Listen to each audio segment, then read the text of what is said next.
Welcome back to the Faith Informing Podcast, the podcast that talks about what informs our faith and how our faith forms us. My name is Travis Jamieson, and I'm your host. I am delighted today to be joined by my guest, Amar Peterman. Amar is a constructive theologian. He's a PhD student at the University of Chicago Divinity School, and he's the author of his new book, Becoming Neighbors: The Common Good Made Local. And so I'm so excited to have Amar on the podcast today to talk about what it means to be a good neighbor. Of course, anyone who's been around the Bible, anyone who's learned about Jesus, knows that the call of God is to love God and love our neighbors. But the question is, do we actually know what it means to love our neighbors well? Well, I hope this conversation will help us explore that question and better go out into the world to love well. So Amar, thanks for being on the show today. Thanks for having me, making the space. Yeah, it's great. It's wonderful to have you here. You're my second person in a row who we have the connection with going to Moody for our undergrads. Last week I had Zach Wagner on the show. He recently wrote a book on masculinity. So I'm happy to see Moody grads going out into the world and writing good books. It's great. Yeah. So happy. You think they'll bring us all back? No. I think Me either. no. Who knows? Maybe. You never know. Maybe there'll be like this big alumni thing we'll all get invited back to. Yeah, with our books. Yeah. Yeah, exactly. But it's so good to have you on. Thanks for making the time. Can you just tell us a bit about yourself? We know you're a PhD student, but tell us what's your journey been to landing at the University of Chicago, where you are right now? Yeah, I'm an Indian American adoptee. I grew up in Northeast Wisconsin, not far from where the Green Bay Packers play. And so I grew up very much a Packer fan, remain one. That is my commitment of no eternal importance. I love the Packers. I love allowing myself to feel the weight of wins and losses and then also go, this really doesn't. And so I grew up in Green Bay. I, as you mentioned, went to Moody Bible Institute for undergrad. I met my wife there. I also met some incredible professors, one of which who encouraged me to go beyond my own comfort zone and the questions that my time at Moody had brought up. And that led me out to the East Coast, where I had never been before, to Princeton Theological Seminary, and spent 3 years there completing my MDiv. And there I really reckoned with my own past in American evangelicalism. And this was during COVID. It was post George Floyd. It was a time of racial reckoning, not only in our country, but a reckoning with the ongoing legacy and histories of American evangelicalism. And so I spent time there asking questions about if non-white people belong in the tradition, what that would mean. And that led to questions more broadly about the nature and use of doctrine and what ideas do, how they function, how they're received in specific communities and material contexts. All of that got me thinking while I took a couple years off to work at a civic nonprofit in Chicago called Interfaith America, where I still work, but now only half-time, and I'm back in school tinkering still with these questions of what doctrine is, how it functions, if it means anything in this broad kind of metaphysical abstract proposition, or if it only takes hold in material context and is used in radically different ways. And so how does this happen? How do we get more of the loving, generative, hospitable responses or expressions of Christian doctrine? These are all things I'm continue to tinker with and have found some expression in this book, but Becoming Neighbors, but in a much more practical way. And I leave the jargon to the footnotes. And so it's intentionally a book for Christians broadly, for pastors and lay leaders, and for folks who are curious, who want to know more about who I'm thinking alongside. I had a lot of fun letting the footnotes do a great bit of talking about some of the more richly theological and complex ideas that undergird the book. But that's a bit about me and how I ended up at UChicago. Well, that's fantastic. How did your experience at Interfaith America influence this book? And I assume, if I remember correctly, isn't Abu Patel there? Is that his name? Yeah, Ibu Patel. Ibu Patel. Yeah. He's the founder, president. I forget all of his titles. I've known Ibu for a few years. When I was at Moody, I ended up working at a small interfaith nonprofit called Neighborly Faith that was founded by two Wheaton graduates who recognized that in their experience at Wheaton did not have much exposure to people of other faith traditions, or even if that was present, it wasn't discussed as an interfaith interaction. And so they created this organization that uh, aims to equip specifically evangelicals to engage with their Muslim neighbors. And so I ended up working there. New Interfaith America, which was at the time Interfaith Youth Corps. And so I got connected with Interfaith Youth Corps, now Interfaith America. And when I graduated from seminary, I knew my wife and I were coming back to Milwaukee, but didn't have a job lined up at the time and started a business, a consulting and research firm. And Interfaith America generously came on as a client and worked with Mhm. them on a project that I now lead on staff related to American evangelicals and religious pluralism. But yeah, I spent three years there full time, and I suppose I didn't quite know how formative my time there was on the book until people started getting advanced copies of the book and doing interviews, and so many of the questions surrounded pluralism, and Mm. interfaith cooperation and relationships. And in my mind, writing the book, it wasn't an interfaith book. It wasn't a book about pluralism. Broadly, it was about the Christian call to neighbor love. But so many of the questions were, well, what do I do when I have this neighbor of another faith tradition? And so the book ended up reflecting far more of my experience there than I had maybe even intended. But also because of my experience and time there, and my position as a South Asian in a deeply Christian spaces for the most part, but who has friends, who I didn't think of as interfaith relationships. They were just South Asian friends who weren't Christians, Mhm. had some experience to bring into that. And so now those questions I feel like I have good responses to and application for or practical steps to move forward in how to engage across lines of faith as we're doing this potluck work, as we're becoming neighbors to the people around us. And so yeah, it was unexpected, unanticipated how much those two would go together. I'm really glad that they do. And as far as I know, Interfaith America is also glad that they do. Well, that's wonderful to hear. I love that as an example of like how engaging people of other faiths, different backgrounds, actually helped you learn more deeply how to practice your own faith. And Yes. I think Yes. that's a real gift that we don't always see, that actually when you step out of your comfort zone and you engage with the world around you, it actually can give you such a better understanding of your own background and where you're coming from. And it sounds like that's what you experienced. Yeah, I think it was in a twofold way. One, I was deeply inspired by how committed people were and are to their own faith traditions.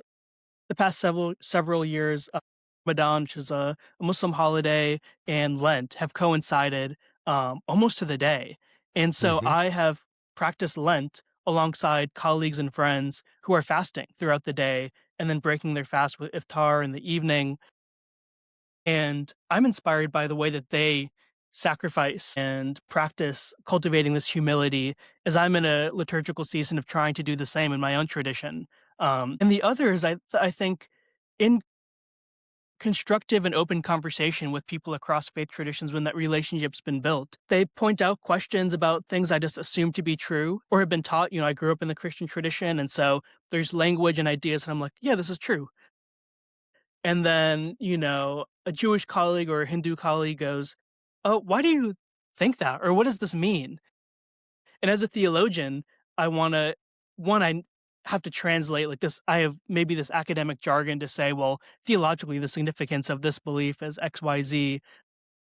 But then practically, like, how do you talk to your friend about who asks you a question about the thing that you believe so deeply? Um, and how do you, explain that in a way that's not just going to dive into some academic lecture, but instead is like, this is Hmm. why this is significant. And do I have the answer to that? Or perhaps I believe something because I just had been taught it and had not really considered an alternative opinion or alternative belief. And then that relationship opens up really generative opportunity to say, that's a great question. I should think more about that. Or I don't know, like, let me find out. Like, that's something I should know about my own tradition. So yeah, it's in many wonderful ways, uh, I think made me a better Christian to have friends who are not Christian. Hmm. So, what was the instigating factor or element for you deciding to write this book? For me, I think it was it was a book that started writing even before I had the conception of writing a book. Even before I really began writing publicly, the book is rooted in my own experience of deep unbelonging, of growing up in a Polish Catholic neighborhood and a white evangelical megachurch in the neighboring town. And both offered a vision of sorts of what the singular common good is. And I didn't fit into either vision. And so I didn't know what to do with that. Like, is there just no vision at all that I can fit into? Like, I'm always just going to be on the outskirts. Also, what do I do with both of these communities saying that they have the absolute common good, but they're not the same? Is one wrong? How do these contradict themselves? What do you do with that? And again, what do I do with that as someone on the outskirts of both of them? Uh, that got me What do you mean? thinking What do of, you, sorry, what do you mean by the common good? What are you saying there? yeah, I mean, this is the challenge of the book is that it was deeply undefined. Uh, It was group speak, in many ways of saying, well, whatever is good for us, like that's the common good. And so for Christians, often this is, well, if the whole country was Christian, like that's a common good, right? Because we're called to evangelize. In the Polish Catholic, neighborhood that I was in, I don't think it was such a grandiose vision, but it was like, oh yeah, the common good means like we're all going to get together and we're going to drink some beers and we're going to play some polka music together. And wouldn't the world be better if we all just, went to, the Pulaski Polka Days, and that was just our being, So unique, you know? such a unique experience. Yeah. Uh, and obviously I did not quite fit into the Polish category or the Catholic category or the polka category, even though I tried. I was in a polka band growing up. The looks on people's faces when we were playing in dive bars, the polka waltz or Pulaski waltz. And there's this brown kid in the back playing bass. What's happening here?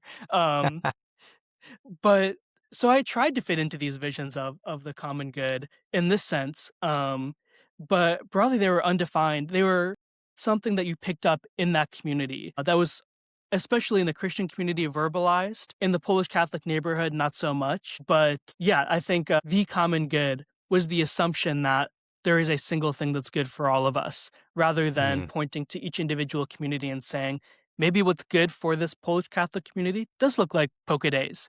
And maybe for this white evangelical megachurch, it does look like doing this. But that is a common good for your community, not the common good to be sought after as something to institute across time and place. mm. Wow, that's so helpful. Hearing a bit of your background there. I imagine this is deeply personal for you, this sense of feeling out of place. I mean, you mentioned that you were adopted into a family, and did that have something to say about this as well? Because I mean, that's a very particular experience. Yeah, absolutely. I mean, I've been tinkering with a book on a Asian American theology of adoption. Adoption is, a really clear theme throughout the scriptures and what it means for us to be adopted into the family, into the people of God. And so in some ways that inspired kind of this sense of belonging and gathering and bringing in, including loving practices of hospitality and radical self-sacrificial love. And so, yeah, certainly those experiences, especially around adoption, have brought in a lot into the book that I think in many ways goes like it's implicit and is underlying. Say the same thing about disability theology. I had polio as an infant when I was in India, and so I have a walking disability, and that too is something that deeply informed that experience and disability theology more broadly inform a lot of my work, even when it's not explicitly stated. And the same thing too, I think a lot of books on adoption are written by white adopting parents who want to talk about their experience. And far fewer are written by adoptees who perhaps have kind of the more harsh, not so pretty vision of what does the theology of adoption look like from the perspective of an international cross-racial adoptee, and what bearing does that have on our theological vision of adoption? It's not a one-to-one correlation. It should be pretty explicit that, you know, white American parents who adopt from overseas are not the messianic figure. And so there's there's more to play with there, hopefully in a future project. But yeah, I think adoption and disability are two experiences and kind of theological schools that have informed everything that I write, even if Mm, they go unnamed. yeah, I appreciate that. So as you're coming to write this book, what was the framework that you landed on, and why did that become the framework for thinking about being a loving neighbor? Yeah, I mean, in many ways, I was looking out my own window at my neighbors across from me and thinking, like, how do I love these people? How do I love them beyond their very diverse and to levels of extreme yard signs? And what does it mean to love each of them in their own way? Do I love each of them in kind of this blanket, like you said, generic kind of like prescriptive, well, loving your neighbor means XYZ, and so I need to do that for each neighbor?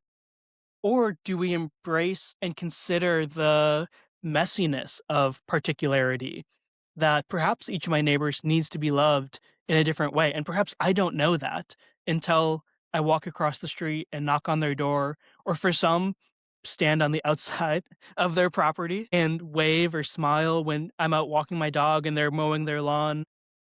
And so that was the framework for the book, is what does this mean to take the common good, visions of what the common good is, and bring it to a deeply local level, and to say the common good isn't something that we find that exists already and we just need to, put together the right ideas or build the right, method to go and get it and bring it back to our community, but instead to say the common good is built, it's cultivated in a community with the people who make up that community, across their many differences, which means there are many different concerns, there are many different loves and commitments, different hopes and different fears. All of this is really messy and it's not linear, which so many books that I was reading on, the common good make it out to be, that we just need to like get on the right track and then eventually, we'll slowly work our way towards the common good. Mm, And instead, I think we're constantly wrestling with, you know, movement. People are coming in and out.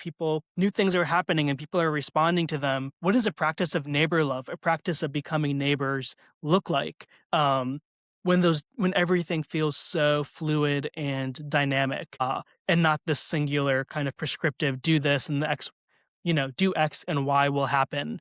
And eventually we'll end up at the common good. So the framework was really to say, how do we embrace the messiness, even in all of its ambiguity, rather than trying to ignore it and offer some sort of prescriptive, this is how you and your community love your neighbor, which I think has been the hope of the book, was to say, that doesn't mean we're aimless. I think the church provides a deep well of wisdom, and history to see how Christians have practiced neighbor love and seeking a common good in their community across time and place.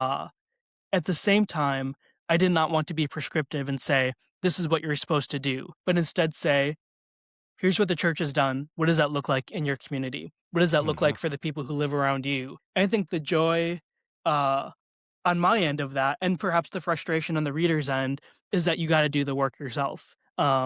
That you can't read the book and go, all right, I know what to do, but instead it's, all right, this is a launching point to consider further what this looks like for my community. And so, as much as I wish I could pitch the book as, here's the answer, here's what you need to do, as I was writing it, I quickly found that that's not the book that I am supposed to write. I don't think it's the book that the church needs right now.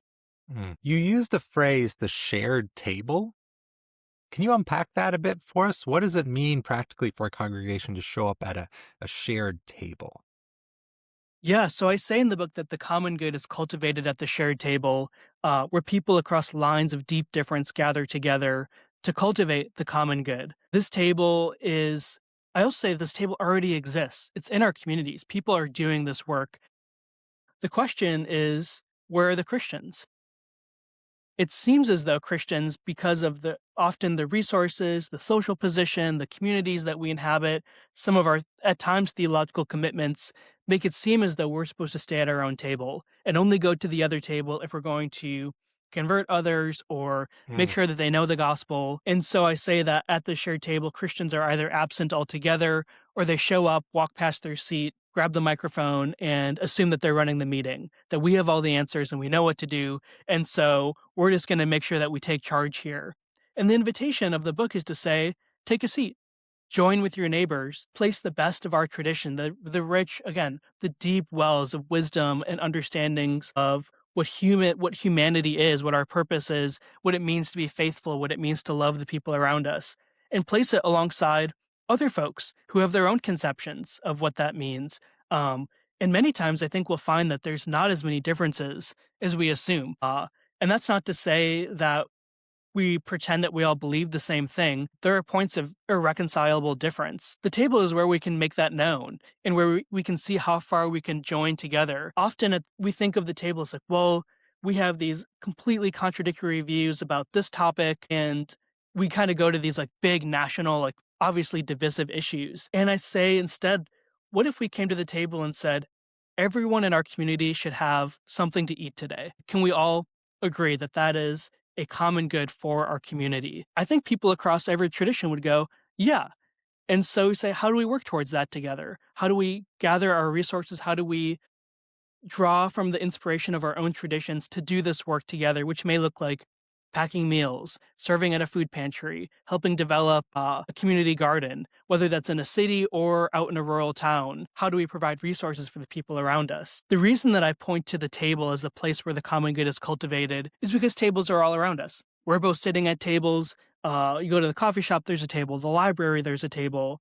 You get on a train or a plane, there's a table that, descends in front of you that you eat on or put your book or your phone on. Everywhere we go, there are tables, which to me means that everywhere we go, there's an opportunity to cultivate a truly common good with the people around us. And I also think the table, as I was researching for the book, found that the table becomes such a central piece of Jesus' ministry. And not just the, evangelistic table, not just the Lord's table, where we as Christians participate in the elements, but the community table where Jesus reclines with people who he's not supposed to recline with, people who some choose to drop everything and follow him, and others question and debate him and leave him behind and say, I'm going to go on my way, appreciating this interaction, but I'm not going to leave everything and follow Christ. This happens around tables. I also think of, I extend the illustration in the book of saying that Jesus' table ministry doesn't stop after the resurrection. It's at a table on the road to Emmaus that Jesus makes himself known to the people he was traveling with. Jesus turns the shore into a table where he dines with his disciples again after his resurrection, and they're out on the boat. Tables are throughout Jesus' ministry, and so they're central to our Christian life. And so what if these things all go together? What if the table is where the common good is cultivated? What if the table is where Jesus already is in the world? And our task is not to bring Jesus to the table, but to join him at the table where he's I already love doing that. miraculous work. Wow, that's amazing. I really love that. Can you talk a little bit about the background of like table fellowship in the scripture and like what is the deal with that? Because there's different points where it's like Jews aren't supposed to eat with Gentiles and things like that, and yet Jesus doesn't respect those boundaries. He seems to just go to break them all the time. So can you just tell us a little bit more about what the Bible says about that and what's the background there? Yeah, I mean, I'll do my best, and then you can ask the biblical scholar to correct me and to provide more insight. I see the table as this deep symbol of hospitality throughout the scriptures. It's the place where people gather and commune together. It certainly is where Jesus challenges what the religious leaders of his time understood as who were good, what was good, and beyond that, when is the good present? What times are good? And Jesus defies all of this, and he meets, with a woman in the heat of the day at the well and points her to true life. He, as you mentioned, dines with sinners and tax collectors. Say eunuchs and sex workers, magi and stargazers are all welcomed around Jesus' table. And then this is the call of the early church, is to say, continue this table fellowship after I'm gone. At Pentecost, the early followers of Christ are sitting at tables in the upper room, not sure what to do. And at that point, Christ calls them out. The Spirit beckons them to go out and flood the streets. And that too is this miraculous moment of unity and diversity, which is, this ongoing philosophical, theological problem of how can we all be so different and yet be unified in Christ. Eric Beretta, who I took a few classes with at Princeton Seminary, has this beautiful observation and kind of extra biblical illustration where he notices theologically that the Spirit does not come down in a single unifying tongue. The Spirit descends in a multiplicity of tongues. His observation in that, or conclusion in that, is that the people gathered have to ask one another something to the extent of, what did God just say to you? Because they don't understand one another. The Spirit doesn't give everyone a single language to speak, but instead comes down in this great multiplicity. I imagine the languages that people who have come from around that known world would be familiar with. And what does it mean for God to come perhaps in the language that your ancestors spoke, in a language that is familiar to your homeland when you're in somewhere that is foreign? That's a deeply relational and comforting God. And then Pentecost fades, and these people who could not be more different are called to gather under the lordship of Christ and continue their table fellowship across their many deep, often irreconcilable differences. And Christ says, "You're the early church." And in a few words, figure it out. This is what you're called to do now. And this is the struggle that we see, throughout the New Testament. As you mentioned, how do Jew and Gentiles gather together? What do people do when people are stealing from one another? What does it mean for the church to, share everything that they have? At the same time, I think, the early church isn't necessarily just a blueprint for how we're supposed to do church or understand worship and community. But what we see is the struggle of them figuring it out. And I think where they figure it out is around a table together, learning to the best of their ability to love and care for one another and to be together in a way that is honoring and faithful to the community that Christ has called them to. Yeah, it's fascinating throughout the New Testament how this theme of coming together across differences is like kind of a constant refrain, which is challenging for people. Like, it's not like all of a sudden like Jesus came and then everyone was like, oh yeah, we get it. And let's go hang out with all our neighbors that we have never hung out with before. Like it Yeah. seems like to be this like, even in Paul's letters and in the book of Acts, it's like a constant thing of like, no, you actually can go and hang out with the other team now. Yeah. So yeah, it's like it makes sense that this is one of the factors of like our humanity that is actually takes a lot of work to do well. It's not something that necessarily comes naturally. I remember being in a talk with Kelly Clark. Do you know that name? He's done a lot of interfaith work over the years, but based in Michigan. And I remember him talking a bit about these themes and connecting the fact that we have to show up and do this hard work of getting to know people who are different than us. And it's so hard because we're like hardwired to stay within our own tribe because it's safe, it's secure, it's comforting. And he just made the point, he's like, that's not a bad thing. We need our tribe. We need our people. That's totally fine. But if you never know how to go out of the tribe and engage with others, you'll never experience the fullness of humanity. You'll never experience the fullness of Christ. And as you say, like the Spirit descended the multiplicity of the tongues, we have to go meet other people. And one of the reasons is because that's how we get to know God even more deeply. So what do you find like when you talk to people about neighborliness, when you've researched neighborliness, what are the fears? What comes up for people? What are we afraid of from your perspective? Yeah, I mean, I think there a few things come to mind, and I think they're all in some way, which is, I suppose, how fear works, rooted in a kind of truth, which is to say, it's really vulnerable to go out and show love to someone who may not show love back to you. And even more in our times today, may actively try to harm you in your attempt to love. And that harm might look like rejection. It might look like physical harm. It might look like some sort of relational harm. That's like a very real fear and possibility in our world today. And at the same time, I think the question is always, what about that neighbor? And when I say, like, when you think about that neighbor, like, that's who we're talking about. Mm. Neighbor love is not just for the neighbors that we like. It doesn't mean we don't love the neighbors that we like. As you mentioned, like, it's good, love abundantly the people who are easier for you to love. Hmm. And also, the call is to go beyond that. In many ways, the radical work of neighbor love is when we love people who are really hard to love, even people who our world or our community might deem unworthy of love. And I root the practice of neighbor love in a theological commitment to the love worthiness of every person. I talk in the book about Augustine's framework of use and enjoyment, and that Christians often treat neighbors as in the category of use, that we use our neighbors towards a greater good or a greater something beyond them, which in some ways is true. Like, God calls us to love our neighbors. And so in loving our neighbors, we are loving God. We are expressing our devotion and faithfulness to God in the practice of neighbor love. And also, if we see our neighbors as something to use rather than someone to enjoy in and of themselves, then we're looking beyond our neighbor and not seeing them in the fullness of who they are.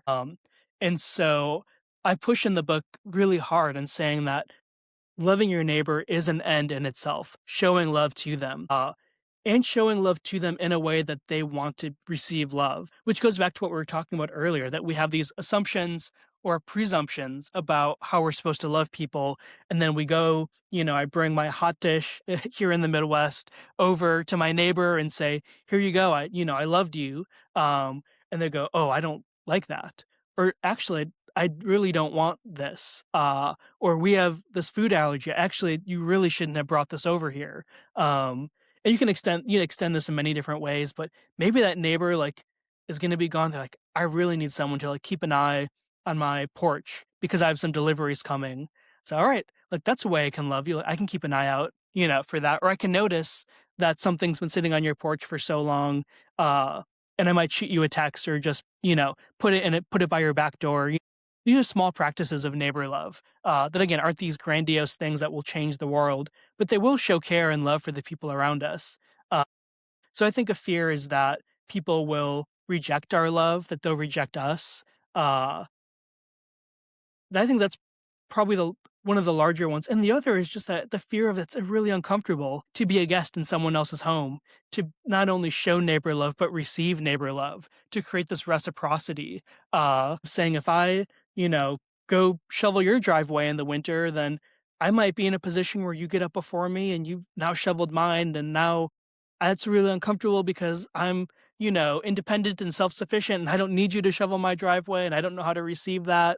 You're giving a lot of, I hope this translates to California because these are very Midwest illustrations, but you Yeah, see that, it's yeah, the fear of we're not reciprocity. shoveling quite as much snow here, in our in Yeah. our, in our day-to-day, but we can all imagine it. Yeah. But no, I really appreciate that. There's like love. What I'm hearing from you is like love often looks mundane. Like it's these Hmm. very simple practices that are often actually more difficult than we think. And this piece about receiving love, I think that hits on something important because in my experience personally, I enjoy doing something for other people more than them doing it for me. Like Hmm. because I think it's like, I have more control, I have a say, I don't feel like when you're receiving help or love, like in a practical way from someone, yeah, it does expose your own vulnerability and needs. And there's Hmm. something uncomfortable about that for many people. One other aspect I think of this that is really helpful, like one thing in the Bay Area and in many, professional environments is the idea that of social politics and social networking. And people become kind of means to a job, means to Hmm. doing something, means to something else. And I was in a conversation recently with someone about this. Like, is it a Christian posture to play those social politics? It can feel very necessary and, Hmm. to get things done, to collaborate, to work on things, but it can sometimes feel a little dehumanizing. Yeah. What are your thoughts on that? Yeah. I mean, I think this is something I've always struggled with as someone who's like entrepreneurial and ambitious and wanting to do things. And, you know, even this book came about because it was a professor who connected me to an acquisitions editor. Didn't have an agent, didn't have any sort of like, multiple pitches. It was networks. It was people who put me in contact with another person. And so many things in my life have happened because of that. And so there's perhaps meeting other folks in, on the West Coast and East Coast, especially, who are like, oh, you're a networker. Like, I don't know. I don't like, I suppose I've gotten to know people, but I want to know them because of who they are and the things that that are interesting about them, or that's something that they want to share with me. It's not just to be like, oh, I want something from you. I want another connection or an email or, Hmm. to this other thing or person. But I felt that especially on the East Coast and seminary, where it seemed like everyone was meeting with, everyone and and their cousin to, build a connection so that they could get to the next thing. And then, we're all getting onto the LinkedIn bandwagon, and oh, we have to like build our networks. And something about that from the start has always felt so dehumanizing and, like, for lack of a better word, like icky, where it's like, I Hmm. don't want to just reach out to this person because I know they know someone who I would be cool to know. But I know, especially like in the consulting world, in the corporate world, in the tech world, I mean, broadly in like corporate America, like this is how promotions happen. This is how business is done. And so there is an ethic to be considered, I think, for Christians of Hmm. what does it mean to say, like, yes, it's fine to like know people and to know other people through those people, and not just see people as you are a means to which I'm going to get something else. And Yeah. again, that's where I think Augustine can be really helpful for us to think about what it means to enjoy our neighbors in and of them, enjoy our coworkers Hmm. in and of themselves. And what does it mean to show neighbor love to a coworker? Perhaps it means knowing them for themselves and not just as a way to like, get a fast track to a promotion or to gain something from the power that they might hold over a certain decision. I think these are like distinctive practices of neighbor love that show up in particular places and communities, like the workplace, like a very entrepreneurial networking type communities and locations around the country. Yeah. That's great. I think this is a really important piece to think about because yeah, I'm trying to think of like what's the barometer, so to speak, of the neighborly love in this kind of work setting. My first thoughts are, do you treat your boss as well as you treat your the person you're a manager over? Hmm. Do you treat your customer as well as you treat your colleague? Do you treat each call that you have to make like with a sense of prayer, a sense of like you're for that person, regardless of what comes out of the conversation? I think your book is helping me to slow down a bit, to think more deeply about, yeah, how am I treating each person, and what are like, it'd be kind of fun to do like a log of relationships and ask myself, like, where are they situated in relationship to me? And then like, how do I treat them? How am I viewing myself? And what's that relationship? I'm sure people have done some kind of scale or something you could do that with. But, well, Amar, this has been a wonderful conversation, and I've really enjoyed getting to know you a bit more. And I really look forward to more things you're writing. You've got so much on your plate with the doctorate and everything, but I'm excited to see the ways that God uses you in the coming months and years, and definitely have you back on the podcast. You were a delight to talk to. Yeah, likewise. I love that. Yeah, thanks for reaching out and making the space for this. I very much enjoyed it.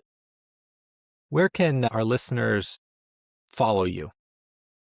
Yeah, the big spots would be on Instagram and Substack. Those are the two places I'm mostly on. And as a practice of sorts to translate, my disposition to be a writer into something more, I've also been venturing over to the TikTok space to try and do some video essays. And so if that's your native platform, I will try to keep up and be there as well. But Instagram and Substack are the two best places to find me. I know you're not much younger than me, but is it possible we're already too old for TikTok? I think so. I refuse to dance, and I think that's the only way that this thing works. I've just realized lately how out of touch I am with some of the newer social media platforms. I'm like, what's wrong with Facebook? Can't we just Yeah. It's like everyone's grandmas are only on Facebook now. Yeah. So anyways, so great. I will put your Instagram and Substack in the show description and people can follow you there. So Amar, thank you so much. Yeah. Thank you.